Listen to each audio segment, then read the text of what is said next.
안녕하세요. 오늘도 시청해주셔서 감사드리고요. 바로 사연 읽어보겠습니다. 벌써 밤 공기가 서늘하게 느껴지는 가을이 성큼 다가왔네요. 여름 피서 기간이 끝나가고 있지만 주말이면 아직 북적거리는 손님들 맞을 준비에 정신이 없는 요즘입니다. 모든 것이 행복하다고 느끼는 일상을 즐기고 있는 중이지요. 하지만 저희에게도 힘들었던 시간들이 있었어요. 덕분에 진정한 부모란 무엇인지, 진정한 가족이란 무엇인지 절절하게 느끼게 된 시간들이었습니다. 어차피 민건이 그 자식은 말해봐야 소용없겠고, 들었는지 모르겠지만 너희 시아버지 사업이 좀 어려워졌다. 너는 빚진 네 목숨값 갚는다고 생각해라. 다음 달까지 7천만 원만 좀 마련해봐. 이 세상에 태어나 우리가 경험하는 가장 멋진 일 중 하나는 가족의 사랑을 배우는 것이라고 해요. 저희가 지금까지 배웠던 가족의 사랑은 어떤 방식이었는지 그 이야기를 들려드릴까 합니다. 안녕하세요. 30대 초반의 주부입니다. 저와 남편은 바닷가 근처 시골에서 자란 사람들입니다. 저희 집에서 가족처럼 지내던 남편과 저는 커서도 당연한 것인 양 부부가 되었습니다. 남편이 고아도 아닌데 저와 한 집에서 살게 된 데에는 사연이 좀 있어요. 저희 부모님은 이곳 토박이로 바닷가 근처에 매운탕을 주 메뉴로 하는 식당을 운영하고 계셨습니다. 시부모님은 이곳으로 내려온 지 15년이 넘으셨었는데 그때 저와 남편의 나이가 3살 때였으니 기억도 안 나는 일이네요. 시아버님이 이곳 탄전지사의 발령을 받으셔서 내려오시게 되었는데 저희 이웃집에 자리를 잡으시면서 저희 부모님과 가족처럼 지내는 사이가 되었어요. 특히 시아버님과 아빠는 피를 나눈 형제보다 더 터놓고 지내는 친구 사이가 되셨습니다. 시아버님 성격이 정말 따뜻하고 의리 하나는 끝내주는 사람이었거든요. 게다가 시아버님은 저의 목숨을 구해주신 생명의 은인이시기도 하죠. 제가 7살 때였을 겁니다. 집이 바닷가 근처였으니 남편과 저는 사계절 내내 바닷가에서 노는 일이 많았었어요. 그런데 서해 바다가 원래 갯골이 있어서 밀물 때면 무척 위험하답니다. 그날도 남편과 둘이 백합을 잡는다고 갯벌을 헤집고 다녔어요. 서로 누가 많이 잡나 내기를 했는데 제가 이기고 싶은 욕심에 갯골을 건너는 바람에 남편과 떨어지게 되었던 겁니다. 그런데 하필 그때가 밀물때여서 순식간에 갯골에 바닷물이 차서 솜처럼 생긴 갯벌 언덕에 갇히고 말았어요. 그 기억만 하면 지금도 정신이 아찔해오는 경험이었지요. 바다를 좋아하고 사랑했지만 그날은 바다가 검은 악마처럼 무서웠습니다. 민건아, 아빠 누가 좀 구해주세요. 민건아. 보라야, 어떡해. 우리 보라 좀 구해주세요. 저는 건너편에 있는 남편을 향해 무서워서 구해달라고 소리쳤지만 남편도 7살짜리 꼬마에 불과했기 때문에 발만 동동 구르고 있었을 뿐입니다. 10분을 그렇게 둘이 엉엉 울고 있는데 바닷물은 어느새 저의 허벅지까지 차오르기 시작했습니다. 남편도 밀물에 의해 자꾸 육지 쪽으로 밀려나 둘의 사이는 자꾸만 멀어져만 갔어요. 남편은 육지의 집 방향을 향해서 누구 없냐고 목청이 터져라 소리를 쳤습니다. 물이 허리까지 차오르자 저는 정말로 까만 바닷물에 빠져서 죽겠구나 하고 반포기를 했었네요. 하도 울어서 목은 쉬었고 눈물에 콧물이 범벅이 되어서 짠 바닷물에 온몸이 쓸려 쓰리기까지 했습니다. 그때 집 쪽에서 까만 그림자가 후다닥 달려오기 시작했습니다. 꿈인가 현실인가 분간이 안 가고 바닷물이 가슴까지 차오르자 저는 그만 바닷물의 출렁임에 이기지 못하고 휘청하며 정신을 잃었어요. 둥둥 떠내려가는 듯한 느낌이 들었는데 짠 바닷물을 잔뜩 먹어서 속이 울렁거려 토하고 보니 저는 모래사장에 엎드려 있더라고요.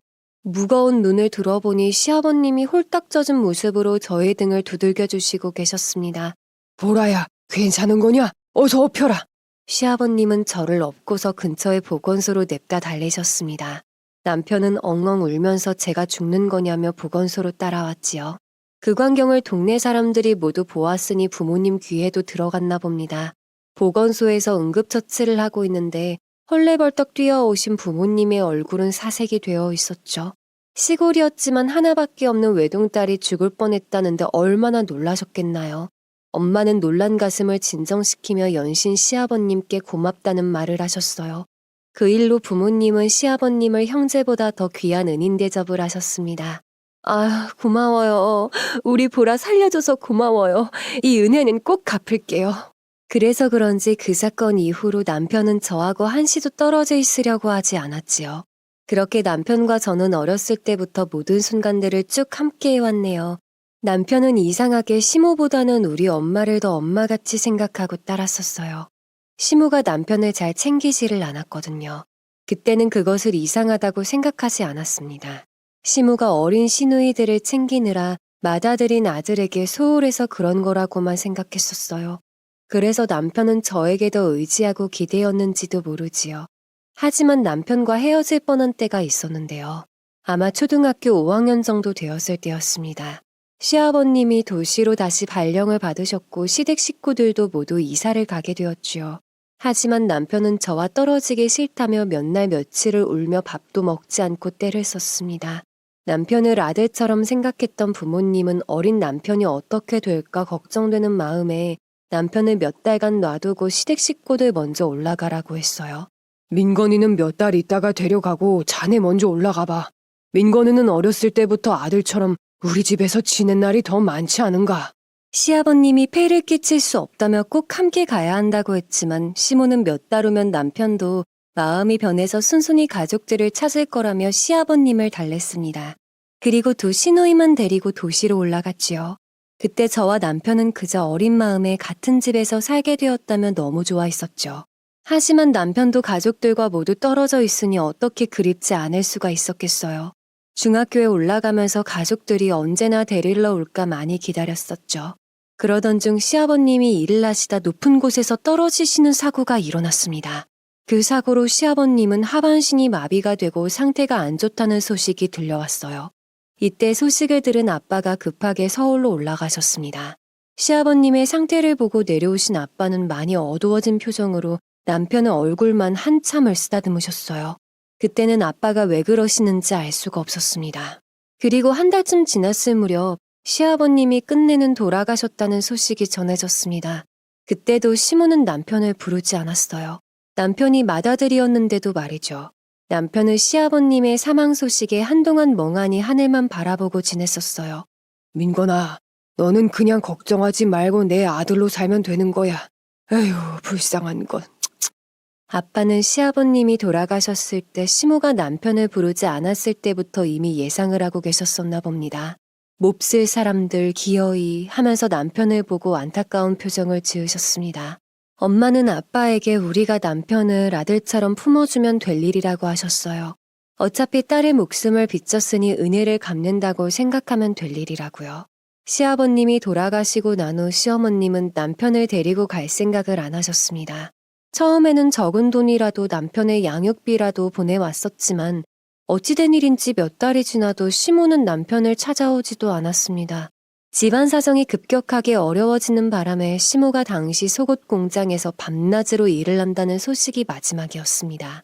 그런데 이런 내용도 나중에 알고 보니 전부 거짓이었죠. 1년 후에는 아예 연락도 닿지 않아 결국 남편은 하루아침에 고아신세가 되어버렸습니다.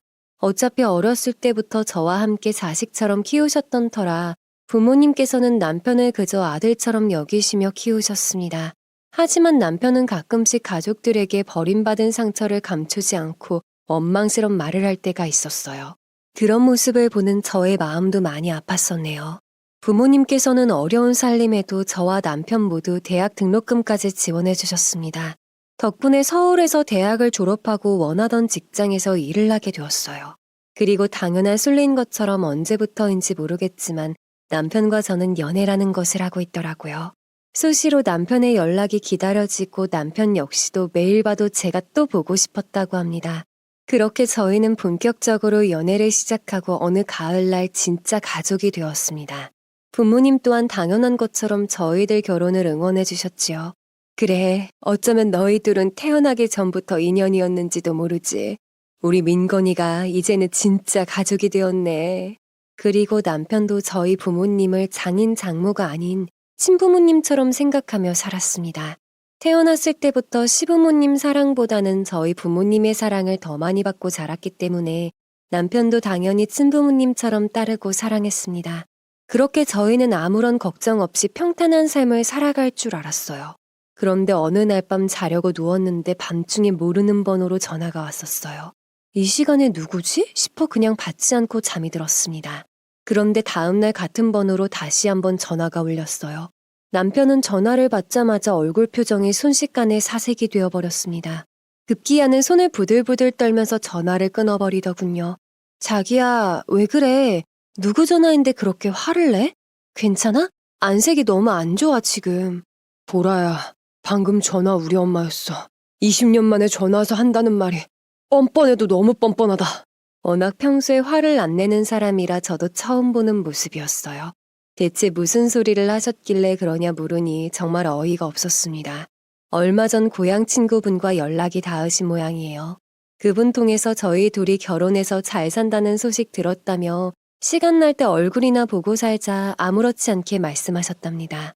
저희 남편 하루아침에 부모 형제로부터 버림받고 정말 힘들어 했었어요. 물론 저희 집에서 저랑 똑같이 차별 않고 키워주셨지만 마음속으로는 또 버림받진 않을까 불안한 마음이 항상 있었을 겁니다. 그런데 이제 와서 아들 소식이 궁금하긴 하신 건지 마치 며칠 전 만난 사람처럼 아무렇지 않게 말씀을 하시네요. 듣는 저 역시도 너무 화가 나고 남편을 생각하니 마음이 아팠습니다. 그날 남편은 아무것도 못한 채로 방 안에 누워만 있었어요. 갑자기 연락이 왔으니 싱숭생숭하기도 하고 또 한편으로는 기쁘기도 할 것이고 별별 생각이 다 났을 겁니다. 저 역시 누구보다 남편을 잘 알기에 묵묵히 옆을 지켰습니다. 다행히도 남편은 며칠 지나지 않아 생각을 정리한 듯 다시 원래의 모습으로 돌아와 주었어요. 미안해, 보라야. 나 이제 괜찮아. 우리끼리만 잘 살면 되는 거야. 원래 없다고 생각한 가족이니까 이제 와서 흔들리지 않으려고. 이제 나한테는 장인어른하고 장모님이 내 부모야.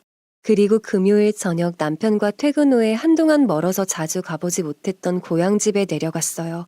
가는 길에 남편은 양손 가득한 정도가 아니라 차 트렁크가 꽉 찰 만큼 뭘 그리도 많이 사가는지 모릅니다. 분명 시골이긴 해도 요즘은 택배로 다 배달이 되는데 말이죠. 아마 부모님에 대한 애정을 그렇게 표현하고 싶었던 거였겠죠. 그리고 그날 늦은 밤 도착해서 간만에 집밥도 먹고 가족들과 즐거운 시간을 보냈습니다. 두말할 것도 없이 가족들 모두가 남편을 정말 아끼지만 유독 저희 아빠가 남편을 정말 아들처럼 여기세요. 그래서인지 그날도 오랜만에 만난 아빠와 남편이 거하게 술을 한잔하게 되었어요.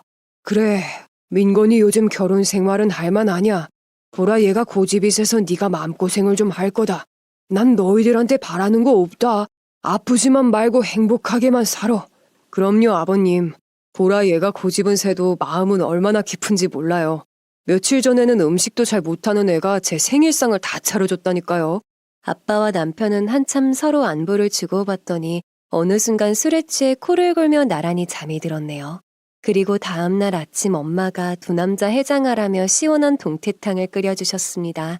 그리고 나서 간만에 바닷바람도 쐬며 가족들과 다 함께 있으니 너무도 행복했어요. 그때 아빠가 하실 말씀이 있으시다며 저희 둘을 부르셨습니다. 민건아, 보라야, 이거 받아 넣어라. 너희들 중학교 들어간 날부터 내가 차곡차곡 모아놓은 돈이다.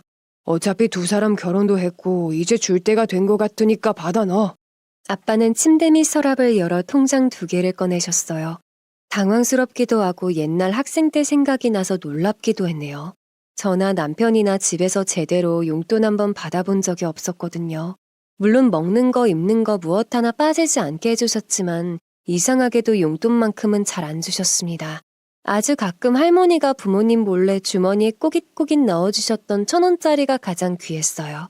그런 아빠가 갑자기 통장을 내미시니 정말 당황스러웠습니다. 아니 아빠가 무슨 돈이 있다고 이래. 아빠 나이도 있는데 엄마랑 이 돈으로 편하게 좀 사셔. 고생은 좀 그만하고 알았지? 내가 늙긴 했어도 아직 능력은 충분히 있다. 걱정 말고 받아.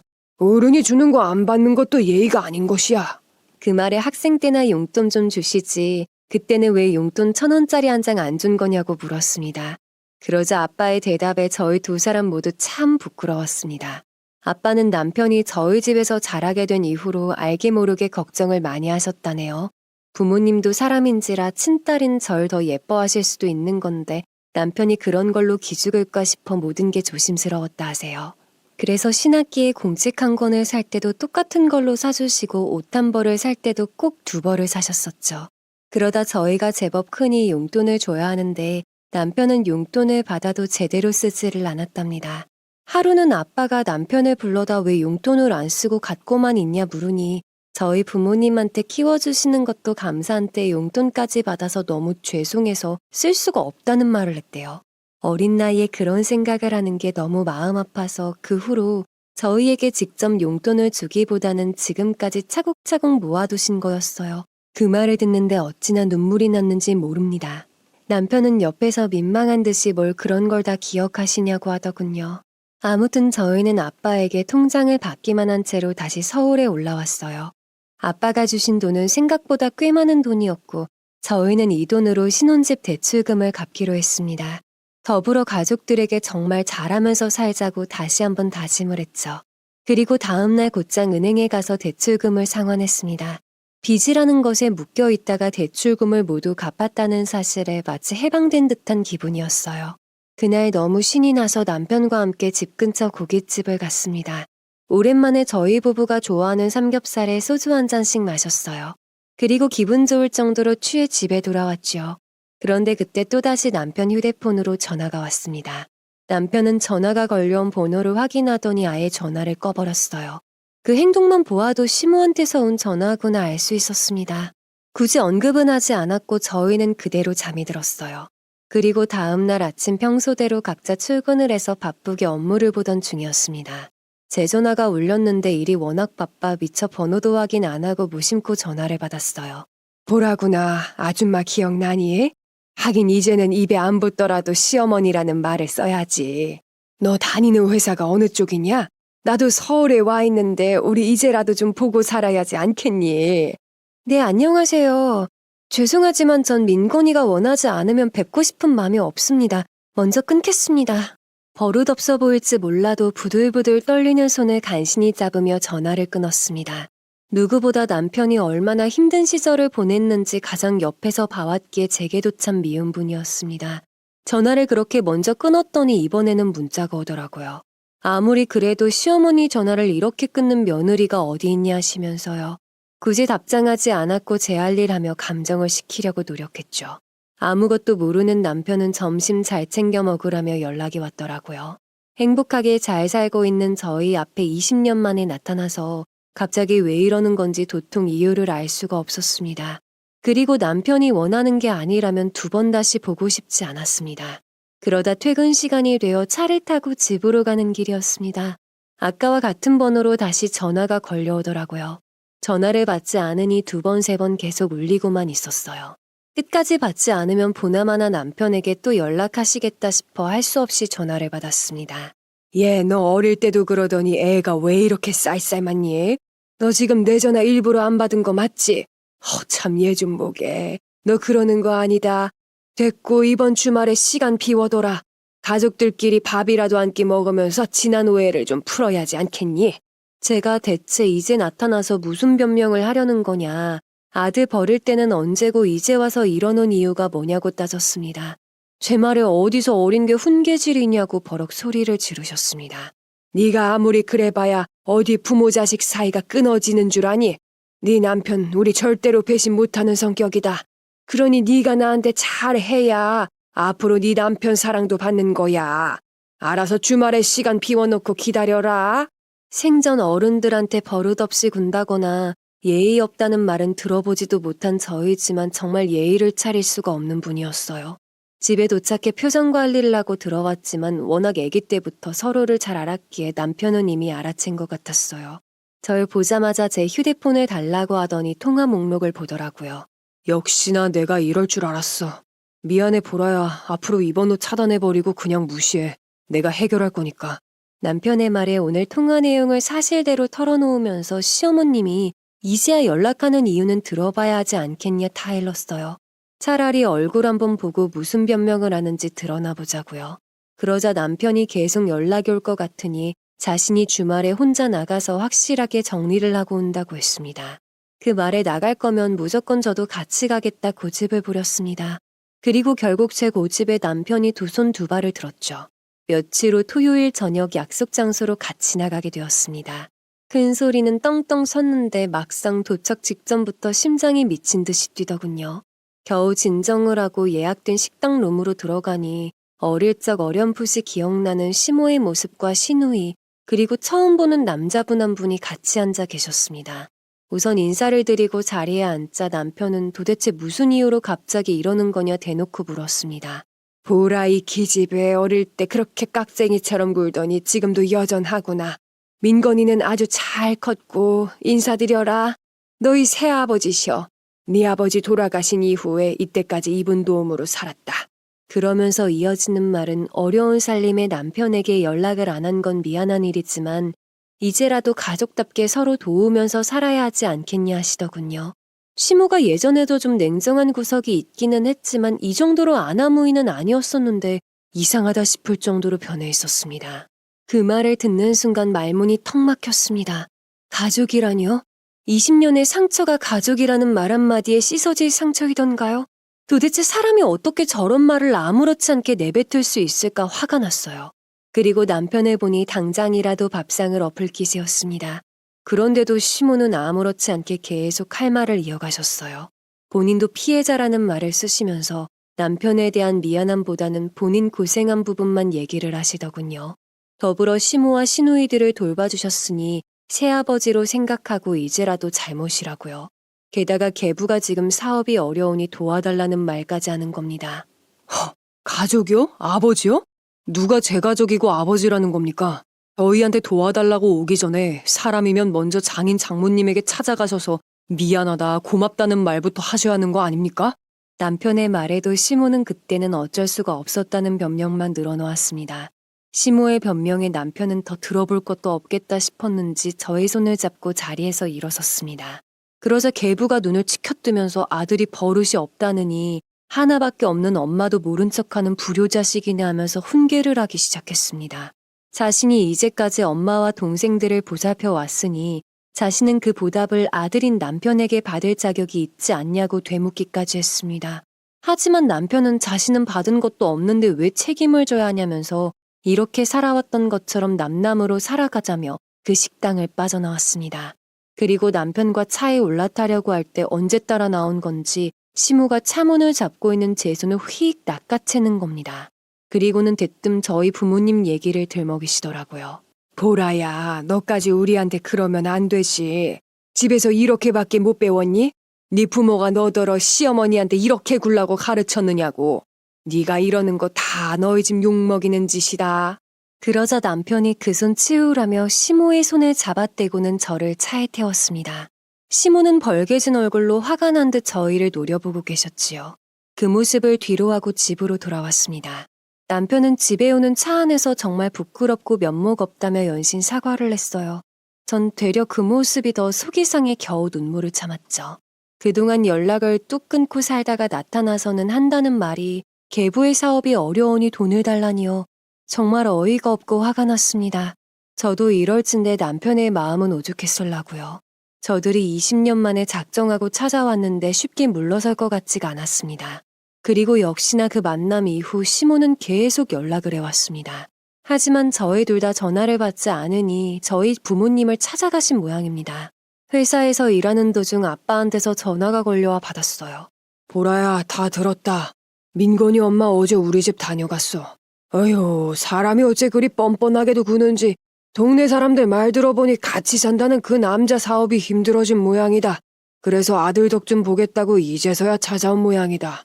짐승도 지 자식한테 이렇게 못할 거다. 아빠 말에 정말 화가 나서 미칠 것 같았지만 겨우 이성의 끈을 잡고 있었습니다. 아빠는 2번 다시 만나지도 말고 연락이 와도 무시하라며 신신당부를 하셨어요. 그리고 한 며칠은 조용히 지나가는 듯 했습니다. 그런데 도대체 저희 회사는 어떻게 아신 건지 회사 건물 경비 아저씨에게 연락을 주셨어요. 50대 여자분이 제 이름을 대며 찾고 난리라고요. 설마 하며 내려갔는데 역시나였습니다. 저 멀리서부터 제 얼굴을 보자마자 소리를 지르시면서 피해봐야 소용없다고 소리를 지르시더라고요. 사람들은 오며 가며 다 쳐다보고 정말 쪽팔려서 하는 수 없이 회사 앞 카페로 갔습니다. 카페에 앉아 주문을 하기가 바쁘게 바로 본론을 꺼내셨죠. 어차피 민건이 그놈은 말해봐야 소용없겠고. 들었는지 모르겠지만 너희 시아버지 사업이 좀 어려워졌다. 너는 빚진 네 목숨값 갚는다고 생각해라. 다음 달까지 7천만 원만 좀 마련해봐. 그 말을 듣고 황당해서 말이 안 나왔습니다. 이제 와서 어렸을 때 구해준 목숨값을 내놓으라뇨. 적반하장도 유분수지 부모님이 남편을 20년 동안 아들처럼 키웠는데 그 공은 생각도 안 하시나 봅니다. 최소한 자식 버리고 가서 평생 마음에 담고 사실 줄 알았습니다. 행여나 다시 만나게 되더라도 이런 식일 줄은 상상도 해보지 못했어요. 지난달에 대해 미안했다는 사과도 얼마나 힘들었냐는 말도 없었습니다. 오직 머릿속에는 돈뿐이신가 봅니다. 본인들 형편이 힘들어지자 20년 전 버리고 간 아들을 찾아올 만큼요. 대체 20년 전에 민건이를 왜 버리셨어요? 버리셨으면 적어도 찾아오지는 말지. 잘 살고 있는 아들 찾아와서 도대체 왜 이러시는 거예요? 저희 그렇게 큰돈 마련해드릴 이유도 없고요. 있다고 해도 그럴 마음은 없습니다. 정말 죄송한데 앞으로 저희 찾지 마세요. 제 말에 노발대발하시며 시어머니를 도대체 뭘로 하는 거냐. 세상 천지의 고아도 아니고 어디서 제 멋대로 살려 하느냐 난리셨어요. 정말 드라마에서나 볼 법한 일들이 일어나고 있다는 게 참 현실을 부정하고 싶을 만큼 싫었습니다. 더 이상 대체 어디까지 상처를 주려고 하시나 싶었죠. 하지만 나중에 알게 된 사실은 시모는 이때까지도 저희에게 돈을 뜯어내려고 진실을 숨기고 있었던 거였습니다. 저는 시모의 말을 무시하고 더 이상 찾아오지 말라는 말을 남기고 뒤돌아 나왔습니다. 남편에게 오늘 시모가 찾아온 이야기를 하니 얼굴이 벌개져서는 정말 자신의 부모가 맞는지 실망스럽다며 괴로워했어요. 다시 찾아오면 상대하지 말고 곧바로 자신에게 연락을 하라고 당부를 했죠. 그런데 그 다음 날이었습니다. 시모가 시누이들을 앞세워 다시 찾아왔더라고요. 이게 회사다 보니까 다른 직원들 보는 눈도 있는데 무작정 무시를 할 수도 없는 노릇이고 참 사람 미치는 줄 알았습니다. 어릴 적에는 언니 하며 참 잘 따랐었던 게 어렴풋이 기억나는데 세월이 흐르면서 사람이 참 다들 못되게 변해 있었습니다. 언니, 남도 아니고 시댁 사정이 어려우면 당연히 자식 입장에서 도와주는 게 도리 아니에요? 오빠랑 결혼까지 했으면 이제 이 집 사람이지. 그래, 그리고 왜 네 멋대로 이래라 저래라야? 민건이 생각도 너랑 같다고 하니? 집안의 큰 결정은 보통 남자가 해야지. 그리고 꽤 좋은 직장 다니면서 돈 7천만 원으로 일해야겠니? 그러면서 남편도 결국 자식이라 계속 자신들을 무시할 수는 없을 거다. 어떻게 핏줄을 끊고 사느냐는 말로 저를 설득하려 했습니다. 마음 같아서는 더 들어볼 필요도 없이 나오고 싶었습니다. 하지만 정말 보통이 아닌 사람들이었어요. 피하려 해봐도 쉽게 끝날 일이 아니었죠. 더군다나 제가 피하면 이제 제 남편 회사를 찾아가려 할 겁니다. 정말 이제 너무들 하시네요. 저번에 제 목숨값을 갚으라고 하셨죠? 그렇게 따지면 이제껏 저희 집에서 민건이 키워준 비용 다 돌려주실 거예요? 대학 등록금까지 전부 저희 집에서 부담했어요. 저희 부모님은 이게 당연한 거다 생각하시는 분들이십니다. 제가 조목조목 따지고 드니 시모와 시누이들은 그래도 자식된 도리를 피하는 것은 말이 안 된다면서 박박 우겨댔습니다.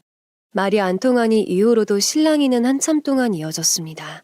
결국 전 회사 점심시간이 끝났는데도 들어가지도 못하고 회사에 대충 사정을 얘기하고 갑작스러운 반차를 쓰게 되었습니다. 아예 오늘 어떻게든 끝을 봐보자 싶어 저도 제 나름 할 말은 다 했어요. 그동안 제 남편이 어떻게 살아왔는지, 얼마나 힘든 삶을 겪었는지, 얼마나 가족들을 기다렸는지요. 시누이들은 그 얘기를 들으며 조금은 미안한 기색을 보였는데 시모는 표정 하나 달라지는 게 없으셨죠. 그리고는 남자가 잘 몰라서 잘못을 해도 여자가 옆에서 잘 잡아줘야 될 판인데 되려 제가 문제라고 하시더군요. 말도 안 되는 얘기들을 몇 시간 내리듣다 보니 이제는 판단력이 흐려질 정도가 되어버렸죠.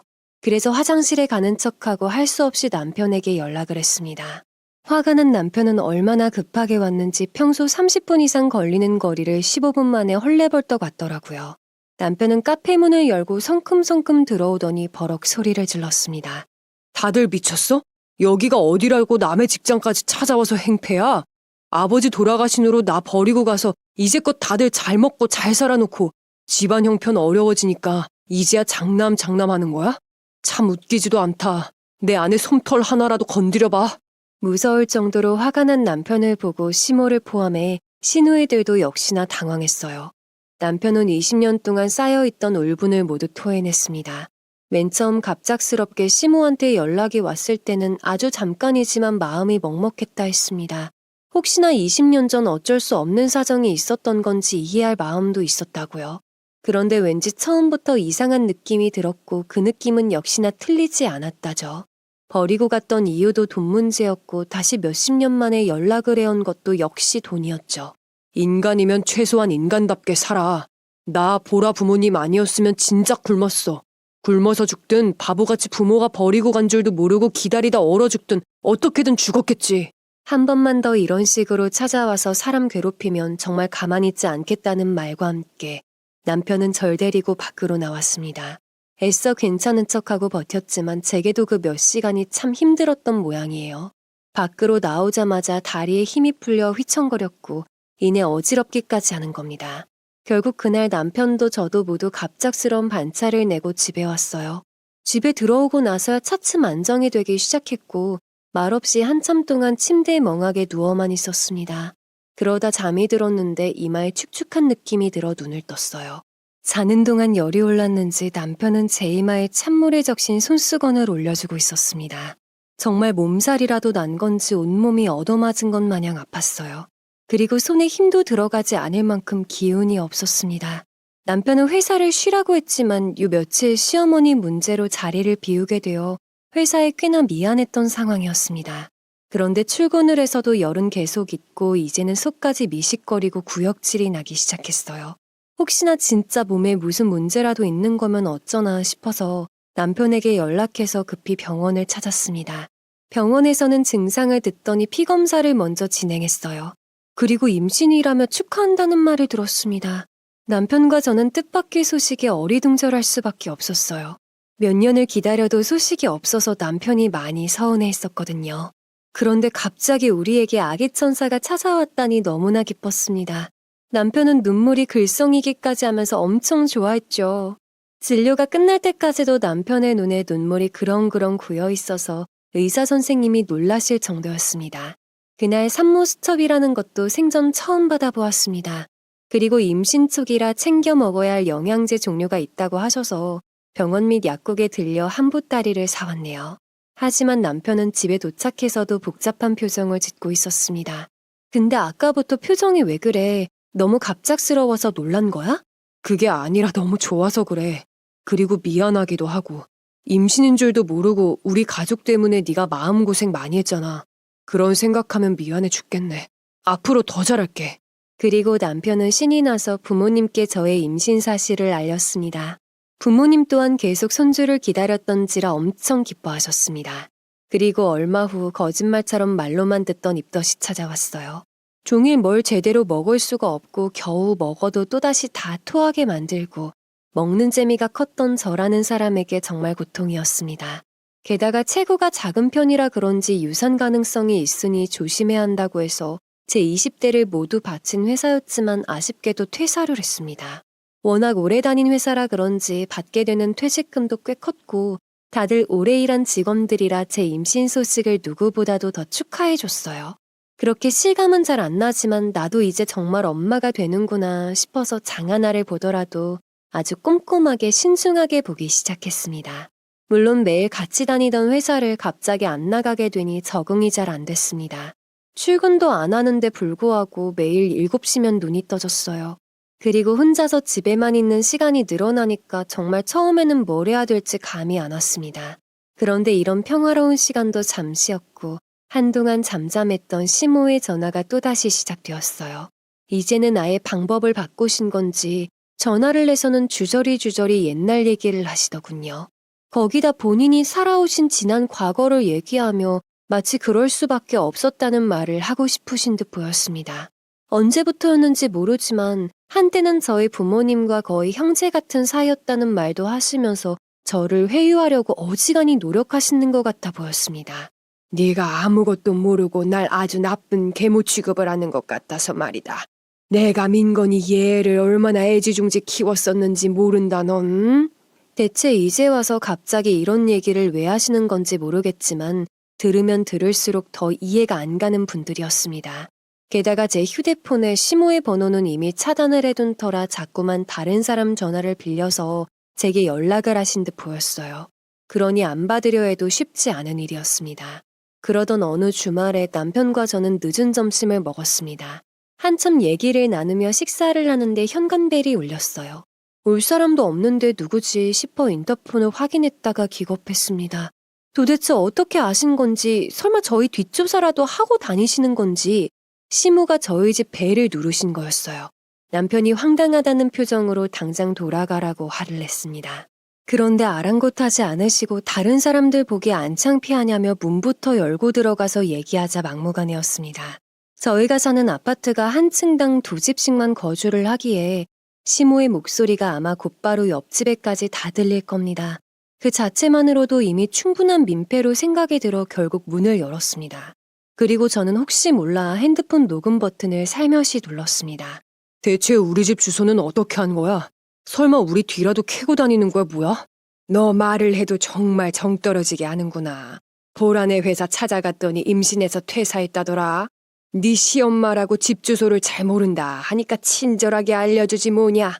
아마도 저희 회사 건물 로비에서 직원 기록을 보고 알려주신 듯합니다. 여기까지 찾아오느라 힘들었다며 저더러 시원한 물 한 잔부터 가져오라고 하시는 겁니다. 남편은 열이 받을 대로 받아서 화를 못 참고 있었는데 차마 뱃속에 있는 아기랑 제가 놀랄까 싶어 겨우 조절을 하는 상황이었죠. 마음 같아서는 당장 나가라고 끌어내고 싶지만 마지막으로 할 말만 하고 나가.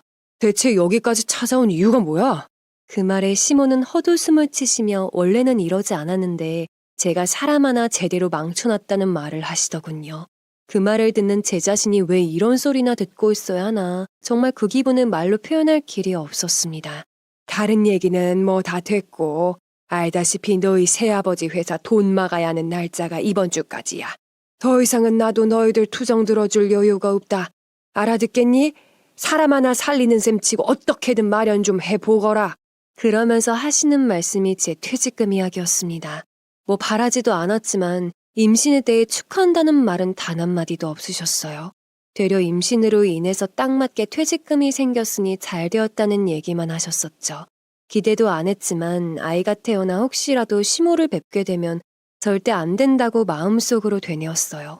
시모는 저희 둘 표정은 본체 만취하시며 회사를 꽤 오래 다녔다고 들었는데 퇴직금이 얼마냐 물어왔습니다. 어차피 너희들 내가 돈에 미친 여자라고 생각할 텐데 뭐 속 시원히 말해라. 퇴직금 꽤 되지 않니? 그동안 둘이 벌어서 모아놓은 돈도 꽤 쏠쏠할 거고 그 돈 다 달라는 것도 아니다. 마치 선심이라도 쓰시는 것 마냥 7천만 원만 마련하라며 그럼 앞으로는 귀찮게 할 일 없을 거라 말씀하시는 겁니다. 이미 턱 밑까지 당장 나가달라는 말이 차올라 있었지만 차마 뱃속 아이가 놀라기라도 할까 싶어 입 한 번 열지 않았어요. 대신에 남편이 속 시원히 제 할 말까지 모두 해주었습니다. 퇴직금이 아니라 복권이 당첨되더라도 엄마한테 줄 돈 없어. 돈 때문에 자식도 버리더니 이제 아예 피말려 죽일 셈이야? 난 내 가정이 제일 소중하고 앞으로 태어날 내 자식 잘 키우는 게 제일 중요해. 7천만 원이 아니라 단돈 7원도 주고 싶은 마음 없어. 그러면서 남편은 어릴 적 사랑받고 자랐다는 기억보다는 늘 집안의 문제덩어리라 불려졌던 게 잊혀지지 않는다 했습니다. 보통 시골은 현재까지도 남아선호 사상이 매우 심하잖아요. 그런데 제 남편 집안은 좀 다릅니다. 시모가 시누이 2명을 낳다 정말 죽을 뻔하셨대요. 그래서 그 후로 아들인 남편보다는 어린 시누이들만 귀히 여기는 경향이 강했습니다. 그때는 남편도 자신보다 시누이들만 이뻐하는 시모를 이상하게 생각하지 않았었대요. 다만 섭섭한 마음은 있었다고 하는데 시아버님이 그만큼 남편을 이뻐해 주셔서 괜찮았답니다. 그런데 그런 시아버님마저 갑작스레 돌아가시고 나니 시모는 돈도 없겠다 남편을 아예 모른 척한 겁니다. 남편은 이 모든 일들을 다 기억한 채로 살았다며 악에 받쳐 온몸을 떨며 겨우 얘기를 했습니다. 그런 남편을 보니 저의 마음도 무너질 듯 아파왔어요. 그래서 그들에게 당장 나가라고 소리를 쳤습니다. 이렇게까지 하셨으면 이쯤에서 제발 알아서 잘 좀 사세요. 하루가 멀다고 연락 와서 돈 얘기는 잘하시면서 아들이 보고 싶지도 않으셨어요? 제발 나가세요. 내가 대체 왜 나가니? 여기가 내 아들 집인데. 보아하니 너희 아파트 집값도 엄청 올랐던데 굳이 정그렇게 현금 융통성이 없으면 집 담보대출이라도 받아서 타오. 시모는 이제 돈이 급하니까 눈에 보이는 것이 없어 보였습니다. 더 이상 말도 통하지 않고 남편이 억지로 팔목을 잡아당기며 나가라며 보채니까 아파트 사람들 다 들으라는 건지 고래고래 소리를 지르시며 자식이 부모 망쳐놓는다 말을 하셨어요. 결국 이웃집들이 시끄럽다고 항의를 해와서 경비실에서 사람이 쫓아 올라왔습니다. 그때서야 시모는 이번 주까지 마련해서 연락해라 하면서 못을 받고 돌아갔습니다. 정말이지 대체 열심히 살았던 우리에게 대체 왜 이런 상황이 자꾸만 생기는 건지. 그 뒤로는 한바탕 난리가 나서 그런지 일체 연락이 오지 않았습니다. 그렇다고 따로 회사나 집으로 찾아가시는 것도 없고요. 갑자기 소식이 없으니 이럴 뿐이 아니신데 어딘지 모르게 더 불안하고 찝찝한 마음이었습니다. 그러다가 아빠한테 밥은 잘 먹고 지내냐며 연락이 왔습니다. 제가 입덧도 가라앉아서 잘 먹고 있다고 하자 며칠 전에 시모가 내려왔다고 하는 겁니다. 가뜩이나 딸 자식 임신했다며 걱정 많이 하시는데 시모까지 찾아가 또 무슨 말도 안 되는 말들로 부모님 속을 뒤집어 놓으셨을지 정말 무서웠네요. 내가 웬만해서는 이런 말 안 하는데 민건이 엄마 아주 사람이 아니더라. 어찌 자기가 인간이면 그렇게 굴 수가 있겠냐. 나한테 자기 자식이 이제껏 아들 없는 집 살면서 아들 노릇 다 해준 건데 거기에 감사 표시도 없냐고 하더라. 게다가 어렸을 땐 너 구해준 목숨값을 갚으라고 하지 뭐냐.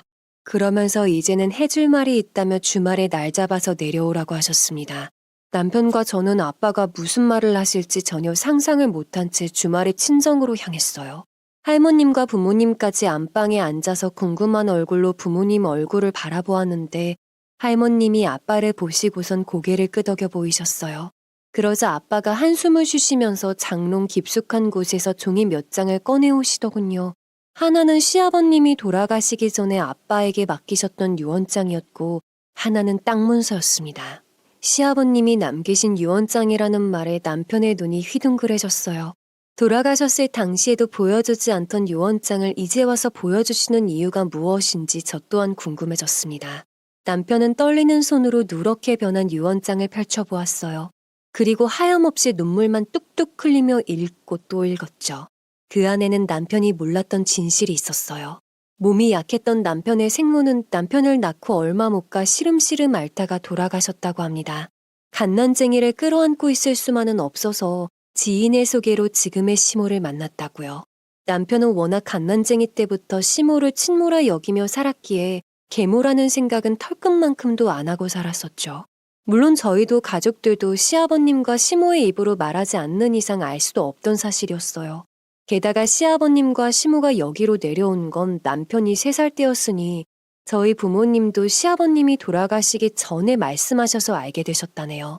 그리고 이어진 유언장에는 많은 사랑을 못 주고 떠나서 미안하다고, 그때 도시로 떠날 때 억지로라도 데리고 왔어야 했는데 정말 미안하다고, 어쩌면 이곳에 저희 부모님과 살아가는 것이 더 나을지도 모른다고 하면서 마치 먼 훗날을 내다보신 듯한 말이 적혀 있어 마음만 먹먹해져 왔습니다.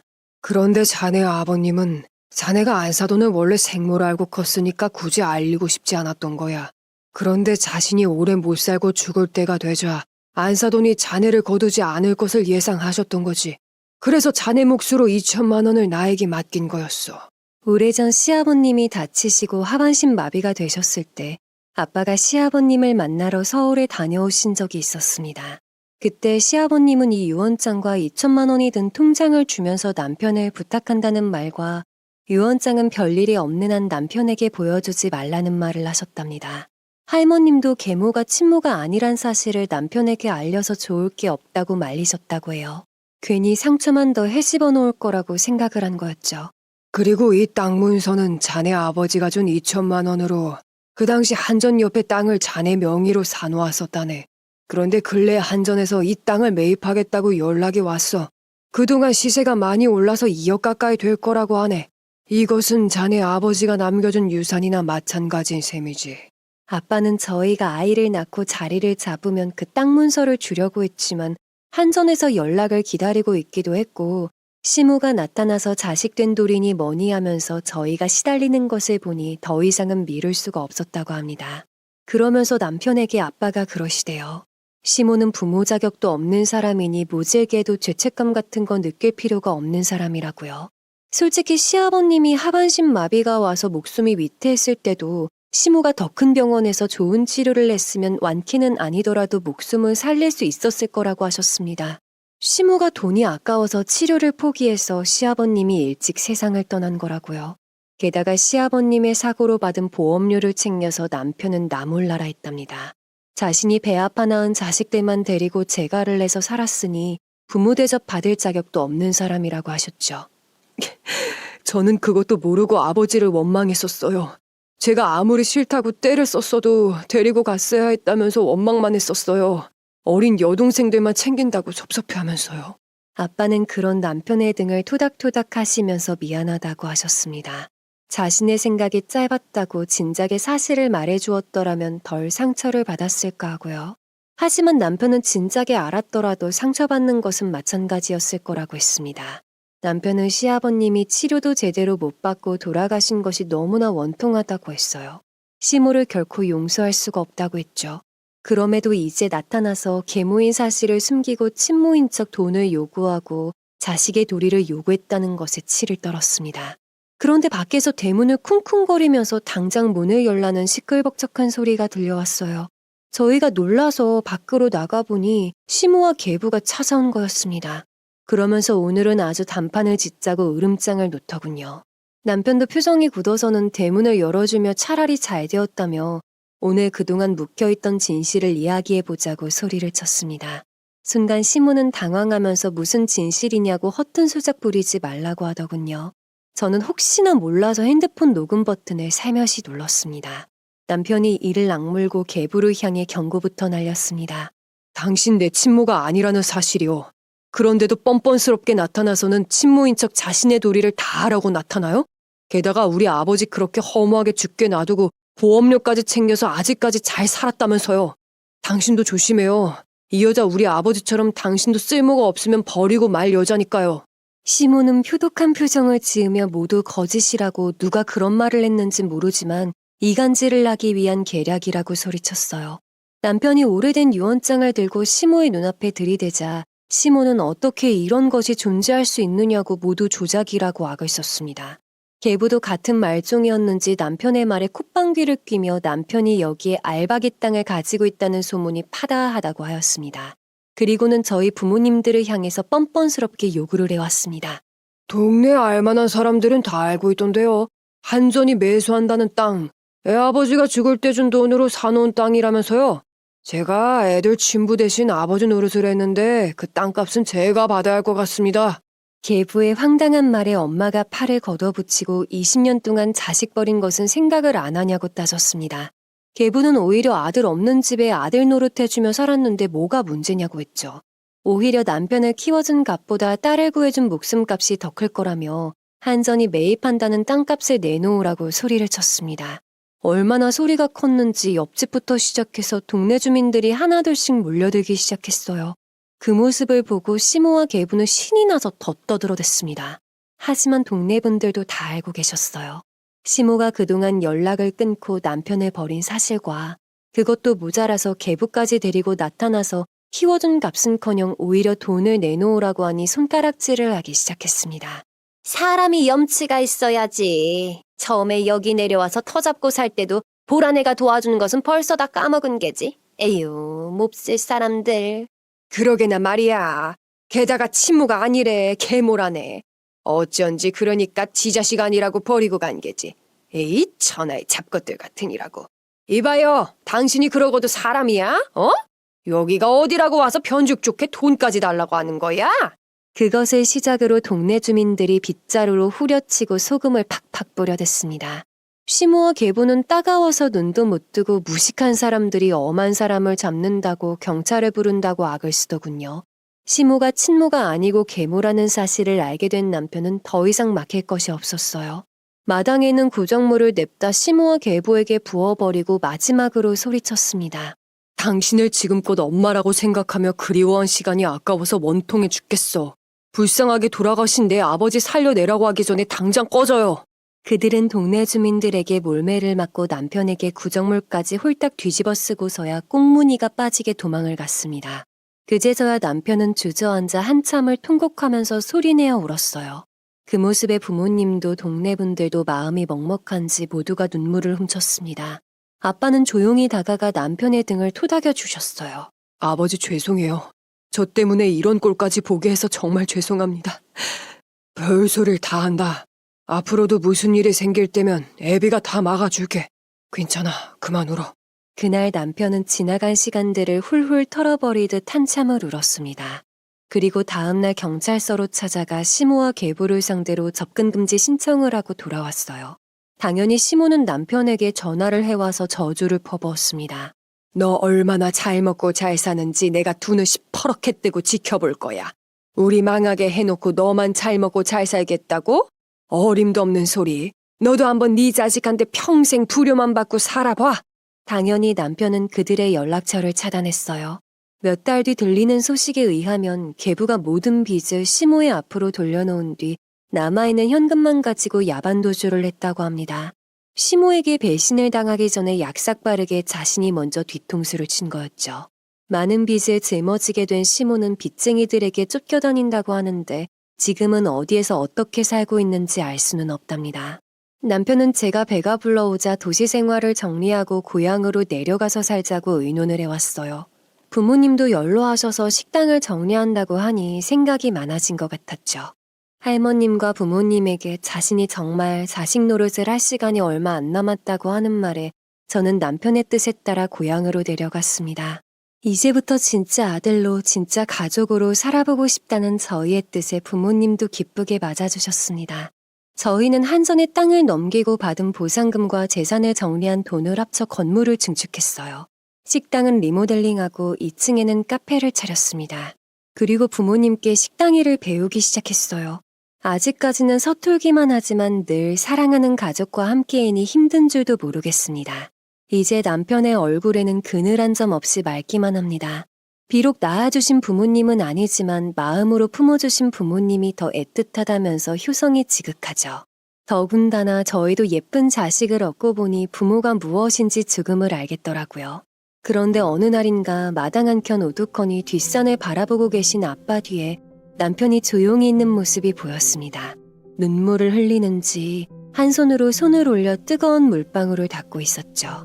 제가 조용히 다가서자 살짝 놀란 듯 황급히 그 아름다운 손동작을 감추려 했습니다.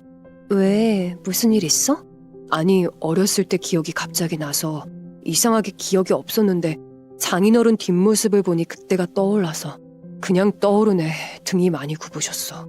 저는 조용히 남편을 안아주었고 그런 저의 기척에 아빠가 밝은 미소로 니들 왔냐 라며 더 밝게 웃으셨죠.